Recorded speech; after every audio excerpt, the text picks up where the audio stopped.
క్రీస్తునందు ప్రియమైన సంఘమా, ఆత్మదేవుని ఆత్మశక్తిని బట్టి, ఆత్మదేవుని మహాకృపను బట్టి ఈ దిన వాక్య భాగమును మనము ధ్యానించి ఉన్నాం. అనేక పర్యాయములు మన యొక్క బాల్య దశ నుండి వింటూనే వస్తున్నాం. అందులో ఉన్న సత్యములు ఏమిటంటే, దేవుడు ఎన్నిక చేసుకున్నవారు, దేవుడు ఎన్నిక చేసుకున్న విశ్వాసులు, దేవుడు పిలుచుకున్నటువంటి విశ్వాసులు, దేవునికి ఇష్టలుగా జీవిస్తున్న విశ్వాసులు, వారి యొక్క జీవన క్రమములో వారు ఎదుర్కొంటున్నటువంటి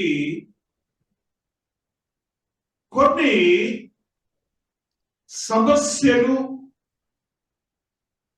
వాటిని ఏ రీతిగా అట్టి సమస్యల నుంచి బయటకు రావాలి అని ఆలోచన,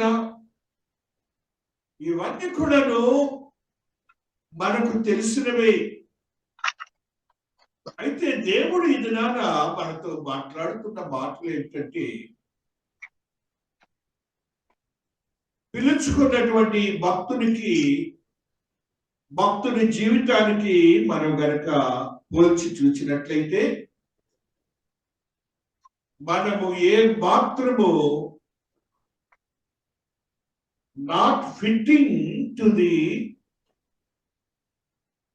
lifestyle of the believer Abraham. ఏ మాత్రము కూడా మనము అతను చేసినటువంటి సమర్పణ జీవితానికి కొద్దిపాటి సమీపమైనా కూడా లేని వారంగా ఉంటామేమో అనే మీమాంసను మనము కలిగి ఉండాలి. అతడు అన్యుడు అన్య దేవతలను ఆరాధించేవాడు. అసలు దేవుని గురించి విన్నటువంటి వాడు కాదు. ఒక్కనాడు మాత్రమే ఆయన స్వరం విన్నటువంటి వాడు. సకలములైనటువంటి పరిస్థితులన్నీ వదిలిపెట్టి తను తాను తృణీకరించుకొని ప్రతి నిత్యము తన్ను తాను ఉపేక్షించుకొని సిలువను మోయుడి అని క్రొత్త నిబంధన భక్తులకు చెప్పిన మాటలు కూడా అతనికి తెలియదు. జాగ్రత్తగా వినాలి. అసలు ఏ మాత్రము కూడా అందులో బోధే తెలియదు. అలాంటి వ్యక్తిలో ఉన్న విశ్వాసము, దేవుని యొక్క భయము, భక్తి పెంపొందింపబడిన వ్యక్తి యొక్క జీవితంలో బంధువులు, రక్త సంబంధికులు, ఆస్తులు, అంతస్తులు అన్ని వదిలిపెట్టి ఆయన పిలుపుని బట్టి ఎరుగనటువంటి ప్రదేశము, తెలియనటువంటి దేశము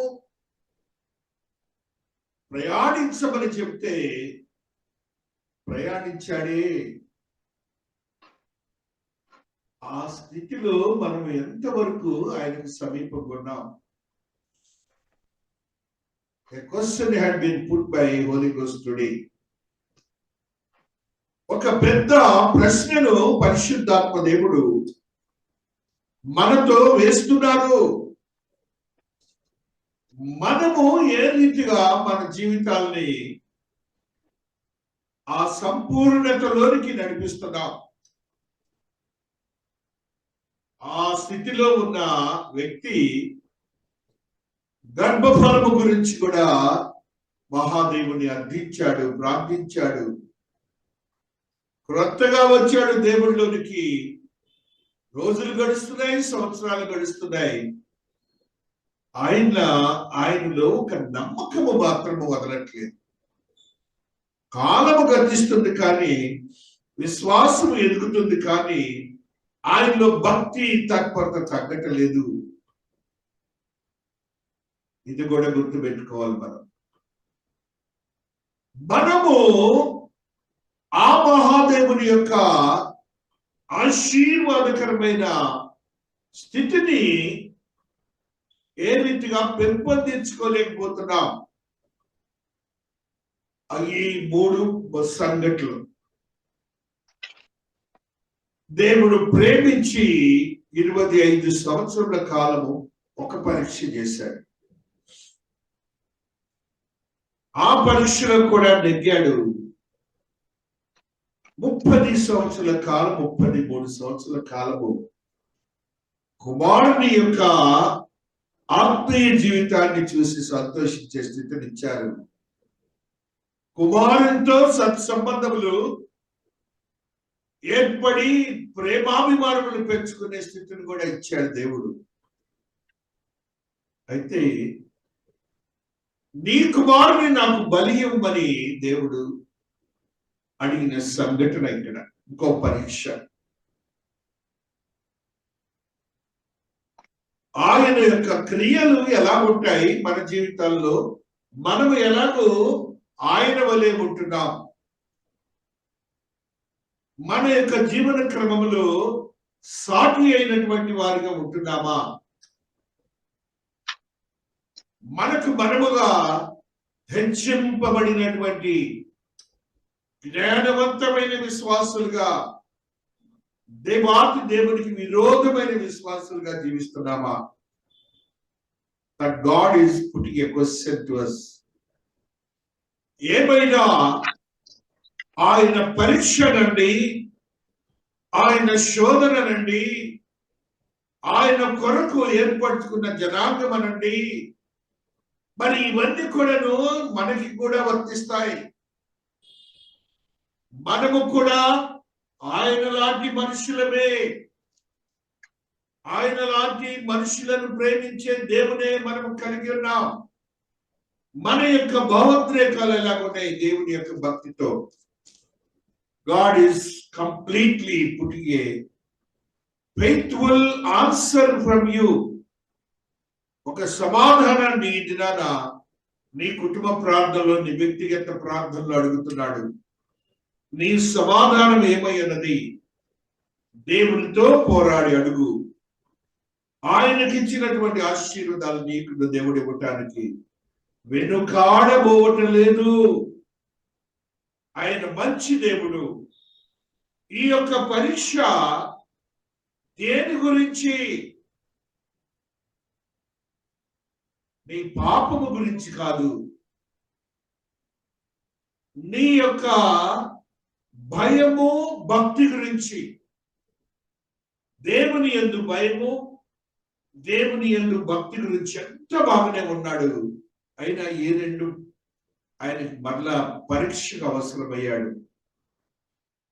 మనము ఏ రీతిగా ఆయన పరీక్షలో నిలవబడగలిగే విశ్వాసులుగా ఉంటున్నామని ఆత్మదేవుడు మాట్లాడుతున్నాడు. మహాదేవుని యొక్క ఆలోచనలు వేరని గుర్తించండి. మహాదేవుని యొక్క ప్రేమ అంతరార్థమును మనం గుర్తించలేమని గుర్తించండి. మనకు మనముగా బలపరచబడి విశ్వాసులుగా స్థిరపరచడానికి మన జీవితాల్ని మనము ప్రేమించే ఆస్తిపాస్తులను, మనము ప్రేమించే బంధువులను, మనం ప్రేమించే స్థలములను, మనము అత్యధికంగా గౌరవ మర్యాదలు పొందిన ప్రదేశములను వదలాలి. ఆ భక్తుని వలె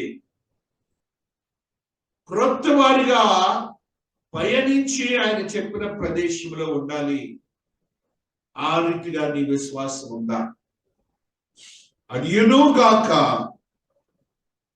కోరుకున్నటువంటి బిడ్డతో 35 ఏళ్ళు ప్రేమలు, అభిమానములు చూపి ఆ బిడ్డను మరలా దేవునికి బలి అర్పణ ఇవ్వాలి. నీలో ఆ త్యాగం ఉందా? వీటిని దేవుడు ఈ దినాన్ని మన ముందు ఉంచుతున్నాడు.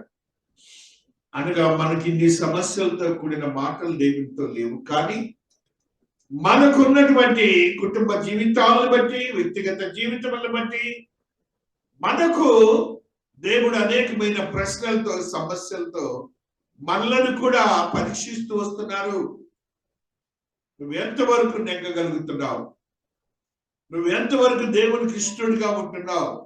నువ్వు ఎంతవరకు దేవునికి ప్రియుడిగా ఉంటున్నావు?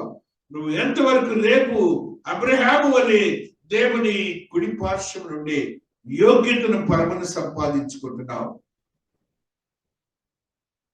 అందుగాను నీ యొక్క విశ్వాసం ఏ రీతిగా ఉందని మహాదేవుడు ఇదనాన నన్నును నిన్నును ప్రశ్నిస్తున్నారు. మనము సమాధానమునకు సిద్ధముగా మన హృదయాల్లో ఉంచుకోవాలి. ఆయన సమర్పణని మనము చూసాం. స్వజనాన్ని వదిలిపెట్టాడు, దేవుని మాటకు లోబడ్డాడు. దేవాది దేవుని యొక్క మహాకృపను బట్టి అత్యధికంగా ప్రేమించిన ఇష్మాయేల్ని వదిలిపెట్టమంటే వదిలిపెట్టాడు. ఇస్సాకుని బలివ్వమంటే బలికి సిద్ధం చేసేసాడు. ఇందులో ఏమైనా ఆయన వారికి చెల్లిందిలే, బాగెందుకు అని అంటారా? లేదు లేదు లేదు. మనకును అలాంటి ప్రశ్నలతోనే మన జీవితాలు గడుస్తున్నాయి. మనం ఏ రీతిగా దాన్ని అతిక్రమించి దేవునికి ఇష్టలుగా ఉంటున్నాం అబ్రహాము వలె. అందుకనే ఎందుకంటే గొప్ప స్థానాన్ని ఇచ్చాడు దేవుడు. విశ్వాసులకు తండ్రిని భూలోకంలో ఇచ్చాడు.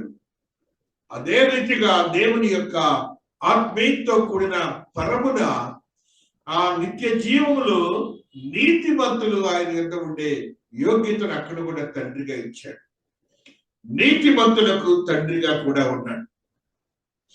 మహాదేవుని యొక్క ఆత్మీయతో కూడిన ఆశీర్వాదకరమైన స్థితిని మనం చూసినప్పుడు 1 పేతురు 1:7 ఆత్మదేవుని యొక్క ఆశీర్వాదకరమైన మాటని ఒకసారి చదువుకుందాం.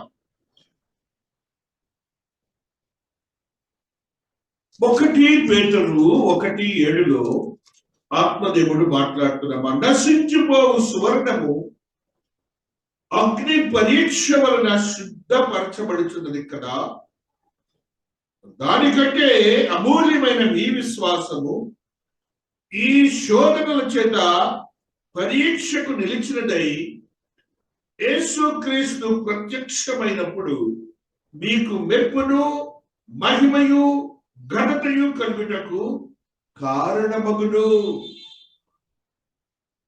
విశ్వాసులమైన మనమందరము గ్రహించాల్సిన ఇది కూడా అనేక అవసరములు చెప్తూనే ఉంటాం. అక్కడ రాసిన మొట్టమొదటి మాటలు నశించుచున్న సువర్ణము అనే మాటను రాస్తున్నాడు. నశించి పోవు సువర్ణము. అనగా ఏ సువర్ణం అయితే నశించిపోతున్నదో అగ్ని పరీక్ష వలన శుద్ధపరచబడుచున్నది కదా. అనగా ఎంతో వేడిమికి ఆ సువర్ణము మెరుగుపరచబడినదై కాంతివంతముగా ఉంటుందిట. కానీ అది దానికి విలువ ఎక్కువ. స్థానము పెంచు. అలాంటి స్థితి, మెరుగుపరిచే స్థితి, నీకు ప్రత్యేకమైన స్థానాన్ని ఇచ్చే స్థితి, ఆ సువర్ణము ఏ రీతిగా అయితే ప్రత్యేకించబడి తన యొక్క యోగ్యతను సంపాదించుకొని ఉంటుందో నీవు కూడా దేవుని సన్నిధిలో ఉంటావని చెప్తున్నాడు. నీ విశ్వాసములో ఇలాంటి పరీక్షలు, శోధనలు కానివి. పరీక్ష వేరు, శోధనలు వేరు. ఒక శోధన పరీక్షకి ఇస్తారు, ఒక శోధన మరణానికి ఇస్తాడు.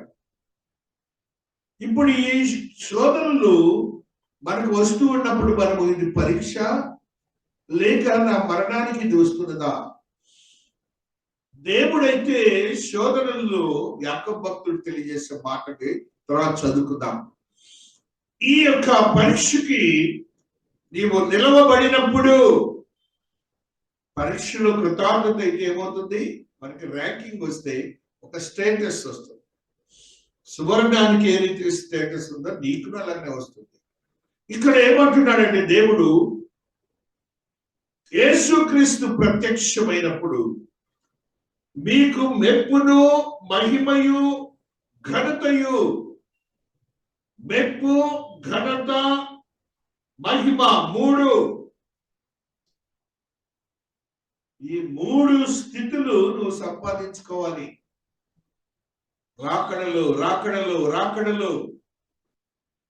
అందుకే నేను ఆ దేవుని రక్షకుడిగా అంగీకరించా. నేను ఆ దేవుని రక్షకుడిగా అంగీకరించా. అందుకే దేవుడు మాట్లాడుతున్నారు, మన ఆత్మీయత ఏ రీతిగా భద్రపరుచుకుంటున్నామని, మన విశ్వాసాన్ని ఏ రీతిగా శోధన వచ్చినప్పుడు పరీక్షని యోచించాం. ఒక శోధన వచ్చినప్పుడు ఇది నాకు పరీక్ష అని ఎందుకు అనుకోలేకపోతున్నాం? నీ రెగ్యులర్ లైఫ్ లో ఏదో ఒక బలహీనత ఉన్నది. అది నువ్వెందుకు శోధన అనుకోవు? అది నీ పరీక్ష అనుకోవు. నువ్వు ఆ పరీక్షలో నెగ్గాలి అని అనుకోవు. ఈ రీతిగా నీ యొక్క విశ్వాసాన్ని మీనింగ్ఫుల్ గా, అర్థసహితంగా ఉంచాలి. ఊరికినే మనకున్న భావోద్రేకాలను గురించి మాట్లాడకూడదు. మహాదేవుడు స్పష్టంగా మాట్లాడుతున్నాడు. యాకోబు భక్తుడు 1వ అధ్యాయం 12వ వచనంలో చెప్తున్నాడు. భక్తుడి యొక్క మాటను ఒకసారి గుర్తించండి. శోధన సహించువాడు ధన్యుడు. ధన్యుడు అంటే మీకు ఎప్పుడో చెప్పాను. బ్లెస్డ్ బిలీవర్, ఆశీర్వదించబడిన వాడు. ఆ శోధన వచ్చినప్పుడు సహించాలి. ఎట్లా సహించటంలో ఈ చుట్టుపక్కల ఉన్నటువంటి బలహీన మాటలన్నీ మాట్లాడతాం. మనం నోరు కట్టేసుకో, మనస్సును కట్టేసుకో. మనకున్నటువంటి భావోద్రేకాలను ఆ రీతిగా వారితో వీరితో మన క్రియల ద్వారా జరిగించి దేవునికి అయిష్టడిగా పరీక్షలో ఉంటాం. ఏమంటున్నాడు? అతడు శోధనకు నిలిచిన వాడై ప్రభు తనను ప్రేమించు వారికి వాగ్దానం చేసిన జీవి కిరీటం పొందును. అక్కడేమో మహిమ ఘనత మెప్పు పొందుతావన్న శబాష్ అంటాడ. మహిమ శరీరాలు మహిమలో ఉంటావట. క్రీస్తు ప్రభుల వారితో సమానంగా ఉంటావట ఘనత. అంత మాత్రమే కాకుండా జీవ కిరీటాన్ని ఇస్తారట. జీవ కిరీటాన్ని ఇస్తారట నీ దేవుడు. శోధనలో అది పరీక్ష నువ్వు నిలబడాలి. ఈ విశ్వాస జీవితంలో ఇవన్నీ కూడా కామన్. ఈ విశ్వాస జీవితంలో ఇవన్నీ కూడా కామన్. మన యొక్క మాటలు, పలుకులు, చూపులు, ఆలోచనలు, గుర్తింపులు, ఆ యొక్క పూర్వపు స్థితులు, మాట్లాడటాలు, ఇవన్నీ పరీక్షకు నిలబడే కావు. అంటున్నాడు చూడండి, దేవుడు కీడు విషయమై శోధింపనేరడు. అందరూ అండర్లైన్ చేసుకోవాలి ఈ మాటని. దేవుడు కీడు విషయమై శోధింపనేరడు. నేరడు అంటే it will not be done ever and ever అని అర్థం. ఎవరు చేస్తారు అలాంటివి? సాతానుడు చేస్తాడని గుర్తించండి. దేవుడైతే పరీక్షిస్తాడు. నువ్వు ఎప్పుడైతే నీతిమంతుడుగా ఎదుగుతున్నావో, పరిశుద్ధుడుగా ఎదుగుతున్నావో, అప్పుడు దేవుడు పరీక్షలో నేను ఇంకా సువర్ణములాగా చేసుకోవడానికి ఆయన పరీక్షిస్తుంటారు. ఆయన ఎవరిని శోధింపడను కనుక ఎవడైనా శోధింపబడినప్పుడు నేను దేవుని చేత శోధింపబడుచున్నానని అనకూడదు. కీడు విషయమై దేవుడు చేయకపోతే ఎవరు చేస్తారు? సాతానుడు. మనం ఎప్పుడు కూడా నీతివంతమైన జీవితం చేసి రక్షించబడిన వారం కాబట్టి నిన్ను ఎప్పుడైనా కూడా దేవుడు అత్యధికమైన స్థానంలో పెట్టడానికి ప్రయత్నం చేస్తాడు. ఆ స్థితిని నువ్వు పొందటానికి నీ విశ్వాస జీవితాన్ని బలపరుచుకోవాలి. మరి ఈ వాక్యాన్ని మనం ఎరిగి ఉండి కూడా మన జీవితాల్లో ఎప్పటికప్పుడు బలహీనపడుతున్నాం, ఎప్పటికప్పుడు దేవుడికి దూరస్తులం అవుతున్నాం, ఆయన పరీక్షలో నెగ్గలేని వారిగా ఉంటున్నాం. ఇవాళ దాసుడు మాట్లాడిన మాటల్ని మనము చదువుకున్నాం. మహాదేవుని యొక్క ఆత్మీయతో కూడినటువంటి ఆశీర్వాదకరమైన స్థితిని యోహాను భక్తుడు 1వ అధ్యాయము 29వ వచనంలో ఒక సత్యాన్ని తెలియజేస్తూ ఉన్నారు. 1:29లో మరునాడు యోహాను యేసు తన ఎద్దుకు రాగా, ఇదిగో లోక పాపమును మోసుకొని పోవు దేవుని గొర్రె పిల్ల. లోక పాపమును మోసుకొని పోవు దేవుని గొర్రె పిల్ల. యోహాను భక్తుడు ఎప్పుడైతే తను ఆత్మీయంలో బలపరచబడి వాక్యం రాస్తున్నాడో, అబ్రహాము కుమారునికి ఏ గొర్రె పిల్ల అయితే అక్కడ బుష్ లో ఉందో ఆ గొర్రె పిల్ల స్థానంలో రేపు మీరు చూడబోతున్న దేవుడి గొర్రె పిల్ల ఉందని. ఇప్పుడు ఈ గొర్రె పిల్ల ఎలాంటి వాడు? సృష్టికర్త, దేవునితో సమానమైనటువంటి వాడు. ఆయనగా తగ్గించుకొని ఒక సేవకుడిగా భూలోకానికి వచ్చాడు. రాజరికాన్ని, అత్యధికమైన స్థానాన్ని వదిలి ఆయన పరీక్షలో నిలబడ్డాడు. తండ్రి అయిన దేవుని పరీక్షలో. మన పరీక్షలో నిలబడుతున్నామా? దేవుని మాట చొప్పున శోధనలకు గురి కాబడ్డాడు. ఆయన యొక్క శ్రమలకు గురి కాబడ్డాడు, అవమానములకు గురి కాబడ్డాడు, మరణములకు గురి కాబడ్డాడు, గాయములకు గురి కాబడ్డాడు. వెనక నుంచి ఎందుకు కొరగానటువంటి సైనికులు అవమానపూరితమైన దెబ్బలు నేను కొట్టి ఎవరు కొట్టారో తెలుసుకో అని ఆయన ముఖముపై ఉమ్మి వేశారు. Split on the face of Jesus. అయినా పరీక్షలకు కూడా నిలబడ్డాడు. అబ్రహాము ఎలాగ నిలబడ్డాడు, ఆయన కుమారుడు కూడా ఎలాగ నిలబడ్డాడు. దేవుని యందు భయభక్తులు కలవాడు. నాన్నగారు ఏదండి గొర్రెపిల్ల అని అడుగుతున్నాడు. తెలుసు ఆయనకండి. ఈయనేమంటున్నాడంటే దేవుడు చూసుకుంటాడు అంటున్నాడు. కాబట్టి నీ శ్రమలలో, నీ కష్టములలో, నీ పక్షమున నీ దేవుడు నిన్ను ఆశీర్వదిస్తారని నీవు గుర్తించాలని ఆత్మదేవుడు మాట్లాడుతూ వస్తున్నాడు. ఆత్మదేవుని యొక్క ఆత్మీయతలో స్థిరపరచబడినటువంటి మనము ఆయన అంటున్న మాట చూడండి. అబ్రహాం, నా కుమారుడా, దేవుడే దహన బలికి గొర్రె పిల్లను చూచుకోనమని చెప్పాను. కాబట్టి నీకు సమస్య వచ్చినప్పుడు, పరీక్ష అన్నప్పుడు దేవుడు ఆ పరీక్షలో సమాధానం కూడా ఇస్తారు. నీవు బలహీన పడవద్దు. నీ రాకడ వరకు నీకు విశ్వాసములు స్థిరపరచబడి ఉండాలని మహోన్నతమైన మహాదేవుడు నీతో నాతో మాట్లాడుతూ వస్తున్నాడు. హెబ్రీయులకు రాసిన పత్రిక 11వ అధ్యాయములో ఒక సత్యమును చదువుకుందాం. 11లో ఉన్నటువంటి ఈ సత్యాన్ని ఈ రీతిగా మనం చదువుకుంటూ వస్తున్నాం. 11:17లో అబ్రహాము శోధింపబడి విశ్వాసమును బట్టి ఇస్సాకును బలిగా అర్పించెను. అయిపోయిందండి. పాస్ట్ టెన్సే కదా అది, తెలుగు వర్డ్. దేవునికి సన్నిధిలో ఆయన ప్రియమైన ప్రేమించినటువంటి దేవుడు ఇచ్చినటువంటి పుత్రుని బలిగా అర్పించేశాడు. ఇక లేడు నా బిడ్డ, దేవుడి దగ్గర ఉన్నాడు అన్నాడు. బిడ్డ కూడా సిద్ధపడ్డాడు. నాన్నగారు కట్టేస్తుంటే కూడా చక్కగా కట్టించుకున్నాడు. ఏ మాత్రం తిరుగుబాటు చేయలేదు.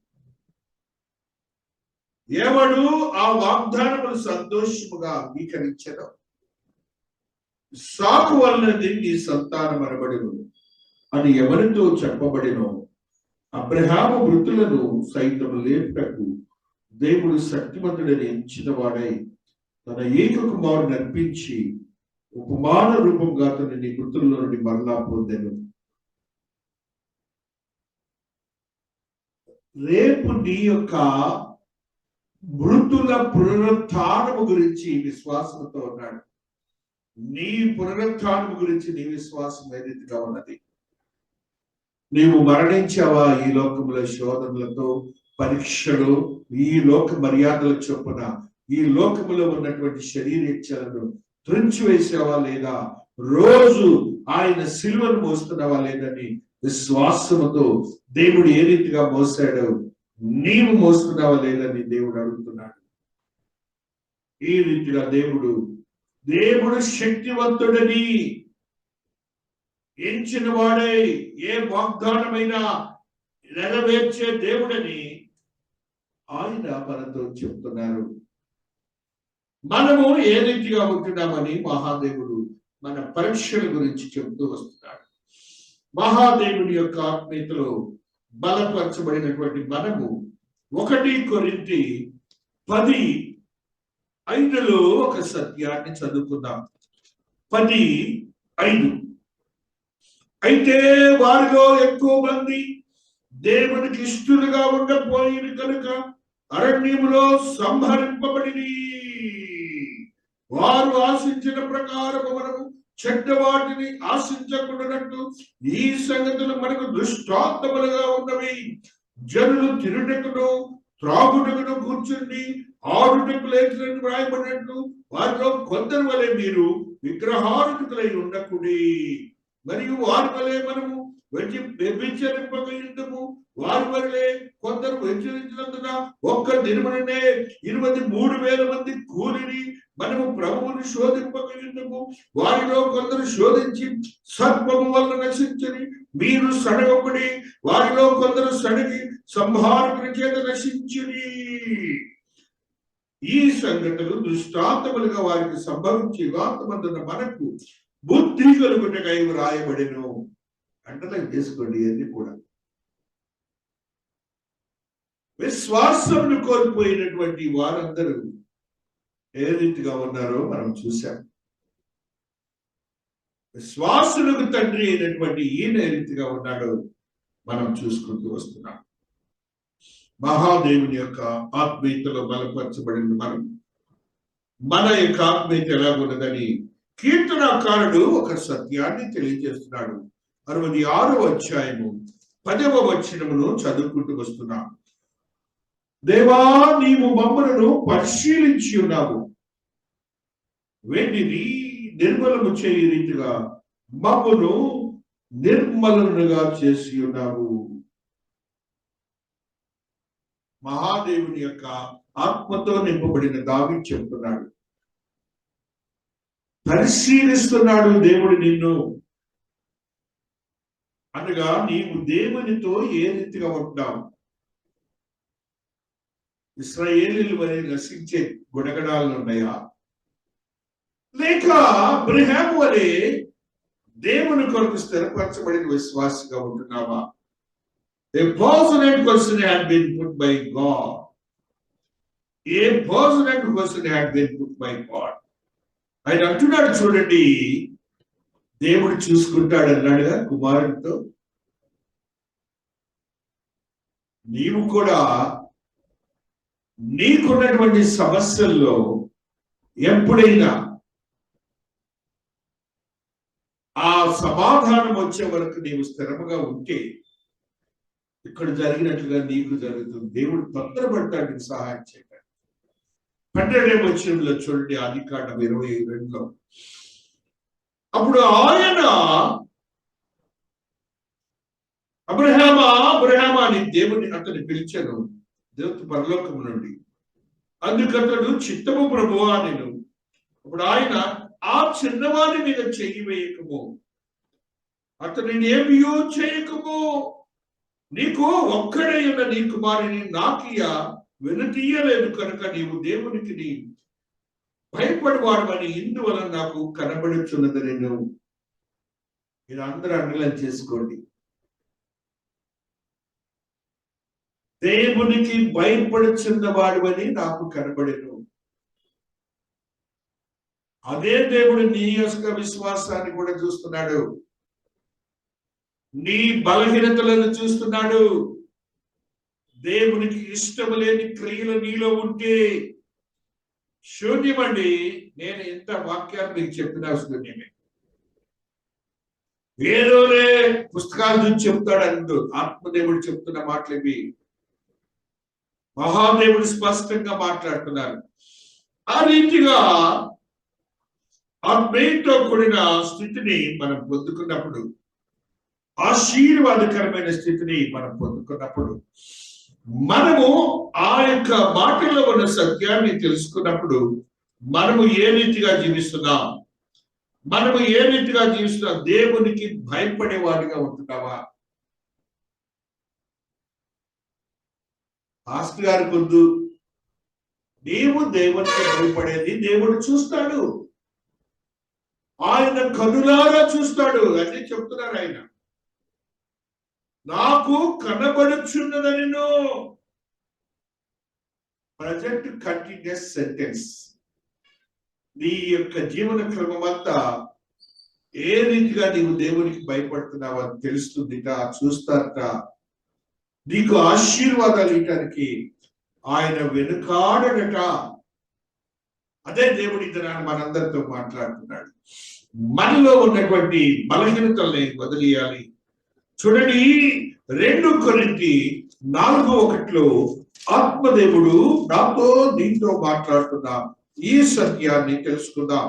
2 కొరింథీ 4:1 మహాదేవుడు ఈ సత్యాన్ని నాకు నీకు తెలియజేస్తున్నాడు. కాబట్టి ఈ పరిచర్య పొందినందున కరుణింపబడిన వారమై అధైర్యపడము. దేవుని చేత కరుణింపబడిన వారం కాబట్టి నీ పరీక్షలో ఐధైర్యం వద్దు. వాళ్ళు ఏ విధంగా స్టాండర్డ్ చెప్తారో అలాగే చెప్పాలి. అయితే కుయుక్తిగా నడుచుకొనకయు దేవుని వాక్యమును వంచనగా బోధింపకయు, కుయుక్తిగా బోధింపకయు దేవుని వాక్యమును వంచనగా బోధింపకయు. 2 మాటలు. కుయుక్తి, ఒకటి చెప్తే ఒకటి చేయటం అనేది కుయుక్తి. పైకి ఒకటి లోపల ఒకటి. పర్ఫెక్ట్గా ఉంటూ నేర్చుకుందామండి. దేవుడు మాట్లాడుతున్నాడండి వేళ. స్పష్టత విశ్వాసులకి. వాళ్ళు ఎవరో లేరు, మనకు అనవసరం. మనం చెప్పవలసిన బాధ్యత మంది. ఉన్నారు లేని చూసేది పరీక్షించేది ఆయన అంటున్నాడుగా. దేవుని వాక్యమును వంచనగా బోధింపకయు. దేవుని వాక్యాన్ని వంచనగా వేరే అర్థాలతో బోధిస్తారే, అదొద్దు. సత్యమును ప్రత్యక్షపరచడం వల్ల ప్రతి మనుష్యుని మనస్సాక్షి ఎదుట మమ్మను మేమే దేవుని సముఖమందు మెప్పించుకొనొచ్చు అవమానకరమైన రహస్య కార్యములను విసర్జించి ఉన్నాము. వాళ్ళు సాక్ష్యం చెప్తున్నారు అపొస్తలులు. మనము కూడా ఆ అవమానకరమైన, లోకములో అవమానకరము, దేవుని ఎదుట అవమానకరము విసర్జించాలి. అలా ఉండాలి. దేవుడు చూస్తున్నాడు. ఇక్కడ ఏమంటున్నాడంటే ఆయన సత్యమును ప్రత్యక్షపరచడం వల్ల ప్రతి మనిషిని మనస్సాక్షి అంటే మమ్మల్ని మేమే దేవుని సముఖమందు చూచుచున్న దేవుడు అన్నారు కదా, దేవుని సముఖమందు. విశ్వాసులు గమనించాల్సింది ఏంటంటే, నీ పరిశుద్ధత, పవిత్రత, నీతి, శుద్ధీకరణ ఎప్పుడు ఆయన ఎదుట ప్రత్యక్షపరచబడి జీవిస్తున్నావు. నీ క్రమమంతా ఆయన చూస్తారు అనే భావన మనలో ఉండాలి. అది లేకపోతే ఏ మాత్రము కూడాను మనము దేవునికి ఇష్టలుగా ఉన్నాం. 16 వచనం చూడండి, అందులోని కావున మేము అధైర్యపడము, మా బాహ్య పురుషుడు కృషించునను, అంతర్య పురుషుడు దినదినము నూతన పరచబడుతున్నాడు. బాహ్యంగా మనం ఎంత కృషించిపోయినా అంతరంగంలో ఉన్నటువంటి అంతరంగ పురుషుడు నాడే దేవునికి ఇష్టడైనటువంటి వాడు. వాడట నూతన పరచబడుతున్నాడంట దేవుని యొక్క ఆత్మీయతో. మేము దృశ్యమైన వాటిని చూడక అదృశ్యమైన వాటిని నిదానం చూస్తున్నాం కనుక క్షణమాత్రముడు మా చులకని శ్రమ మా కొరకు అంతకంటే ఎక్కువగా నిత్యమైన మహిమ భారమును కలుగు చేస్తున్నది. ఏదైనగా దృశ్యమైనవి అనిత్యములు, అదృశ్యమైనవి నిత్యములు. ఇది గమనించాలి విశ్వాసులైన వారు. ఆ రీతిగా మనం బలపరచబడాలని ఆత్మదేవుడు మనతో మాట్లాడుతున్న ఆత్మీయతను గుర్తించాలని ఆత్మదేవుడు తెలియజేస్తూ ఉన్నాడు. మహోన్నతుడైనటువంటి మహాదేవుని మహాకృపను మనం పొందుకొని మన జీవితాన్ని గడుపుతూ ఉన్న క్రమములో ఫిలిప్పీలకు రాసిన పత్రికలో 4వ అధ్యాయము 19లో నీ దేవుడు నాతో నీతో మాట్లాడుతున్నా ఈ మాటను ఒకసారి చదువుదాం. ఫిలిప్పీ 4:19లో మహాదేవుడు నీతో నాతో మాట్లాడుతున్న మాట, కాగా దేవుడు తన ఐశ్వర్యము చొప్పున క్రీస్తు యేసునందు మహిమలో మీ ప్రతి అవసరమును తీర్చును. అవసరాలు ఉన్నాయి, ప్రతి అవసరాన్ని తీరుస్తాడు నీ దేవుడు. ఇక్కడే కాదు, మహిమాన్వితమైన స్థితిలో ఉన్న స్థితిని నువ్వు గుర్తించుకోవాలి. మన తండ్రి అయిన దేవునికి యుగ యుగములు మహిమ కలుగును గాక. ఆమేన్. గుర్తించండి, గుర్తించుకోండి. నీ దేవుడు స్పష్టంగా ఇది మనందరితో మాట్లాడుతూ వస్తున్నాడు. నీ దేవుని యొక్క ఆత్మీయతను బలపరుచుకొని స్థిరపరచుకోవాలని ఆత్మదేవుడు మాట్లాడుతూ వస్తున్నారు. సామెతల్లో సల్మన్ ద వైస్ మాట్లాడుతున్న ఈ మాటను కూడా చదువుకుందాం. 8వ అధ్యాయము 13వ వచనములో సల్మన్ ద వైస్ మాట్లాడుతున్నాడు. 8:13లో ఉన్న ఈ సత్యాన్ని ఈ రీతిగా చదువుకుంటూ వస్తున్నాం. యెహోవా యందు భయభక్తులు కలిగి ఉండుట, చెడుతనమును అసహించుకొనుటయే. గర్వము, అహంకారము, దుర్మార్గత, కుటిలమైన మాటలు నాకు అసహ్యములు. ఆలోచన చెప్పనియు లెస్సైన జ్ఞానం నిచ్చనియు నా వశము. జ్ఞానాధారము నేనే, పరాక్రమము నాదే, నా వలన రాజులు ఏలుదురు. దేవుడు మాట్లాడుతున్న ఈ మాటలు మనం గుర్తించుకోవాలి. దేవునికి భయభక్తులు ఉండటం అనేది దేవునికి ఇష్టమైన స్థితి. చెడుతనమును అసహించుకుంటే దాని గురించి అసలు మానసికంగా రాకూడదు. మహాదేవుడు మరి యొక్క సత్యాన్ని ఈ రీతిగా మాట్లాడుతూ యోబు భక్తుడు 37:24లో ఆయన మాట్లాడుతున్న ఈ మాటని ఈ రీతిగా చదువుకుందాం.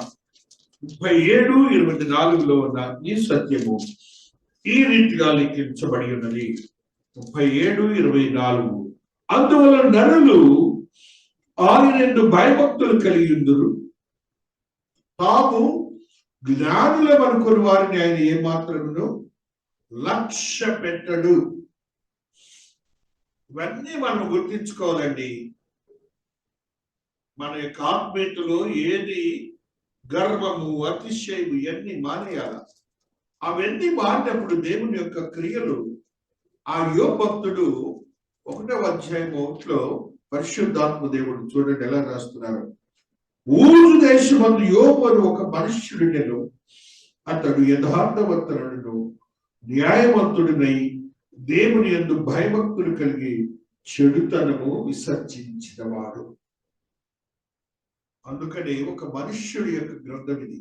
యోగి ప్రవక్తలు కాదు, అపుస్తలు కాదు, ఏ విధమైనటువంటి ఈ లోకరీతిగా ఉన్నటువంటి దేవునికి అత్యంత సమీపమైన ఒక విశ్వాసి, నాలాంటి విశ్వాసి జీవితం గురించి చెప్తున్నాడు. పరీక్షలు వచ్చినాయి, శోధనలు, గెలిచాడు, డబ్బులు తినేక ఆశీర్వాదాలు ఇచ్చాడు. 42వ అధ్యాయంలో చూస్తాం. ఆ రీతిగా మన ఆత్మీయతను బలపరచుకోవడానికి మనముగా సిద్ధపరచబడిన వారిగా ఉంటున్నామా లేదా అని ఆత్మదేవుడు మనతో మాట్లాడుతున్నటువంటి ఆశీర్వాదకరమైన స్థితిని మనం పొందుకోవాలని ఆత్మదేవుడు మాట్లాడుతున్నాడు. మనము యోబు వలె మన ప్రార్థనలు ఉంటున్నాయా? యోబు వలె ప్రతినిత్యము అర్పించుకుంటున్నామా? యోబు వలె మన బిడ్డలు పాపాలు చేస్తారేమోనని ప్రార్థిస్తున్నామా? వాడంతేలే, వాడికి జీవితం పాడైపోయిందిలే, నేనేమి చేయలేను అని నువ్వు ఊరికినే ఉంటున్నావా? ఆ యోబు చూడండి ఎలాగంటున్నాడు.